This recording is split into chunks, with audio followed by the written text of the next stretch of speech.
You know, Bill, I mean, it's well known that as housing goes, so goes Hawaii. So my question to you this week is, how is housing going? Well, I can only speak for my neighborhood, which is Kakaako. And that clearly is where all the action is right now.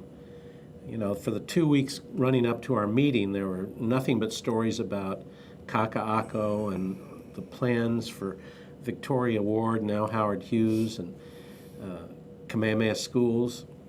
22 buildings on the, on the drawing boards, several popping up right now, several selling out, virtually overnight. And at prices that seem really crazy. I mean, one bedrooms as high as $760 a square foot.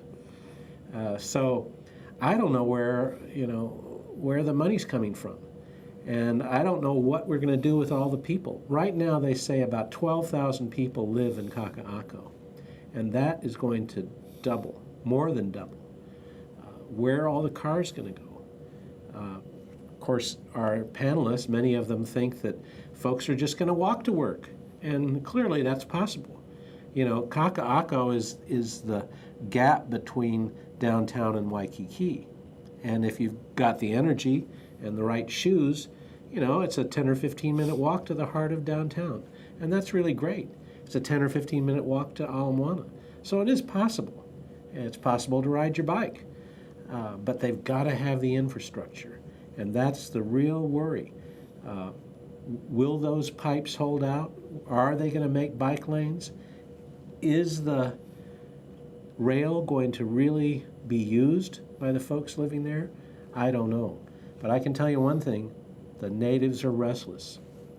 The HCDA had a meeting just this week, and it was a standing room only crowd, all about HCDA's plans for just a couple of buildings. The building that's going to take over the CompUSA space. Neighbors are up in arms, and they're not letting anything slide. They're worried about setbacks, they're worried about green space, they're worried about the developers getting by with breaking the rules. So I don't think it's going to be an easy path to 22 new high-rises in Kakaako. Ooh, that doesn't sound all that good.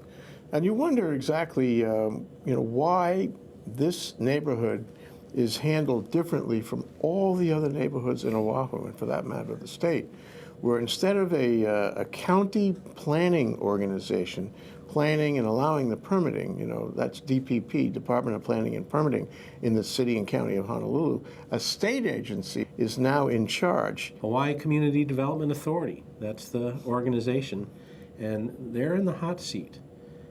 I think the other thing that really is tough for me to wrap my head around is this notion of affordable housing. What is affordable housing? There's a new unit going up right near where I live, 15 stories, affordable housing. Family has to be making $90,000 to afford a 3-bedroom. What we have here is a neighborhood planning process that's being driven by economics and political interests rather than by the larger picture, the community good. Well, it also gets back to the economy and the need for a tech sector that's growing, that's exporting knowledge-based goods and services, because that's the only way we're going to generate higher incomes. That's the only way we're going to keep our kids here. Otherwise, it's the elderly and the service workers who, I dare say, aren't going to be able to afford to live in Kakaako. So then who buys those properties? Like I say, it's the natives are restless, and it's going to be a while before it happens, I'm afraid. I can tell you one thing for sure, Bill. Think Tech Hawaii is going to cover this story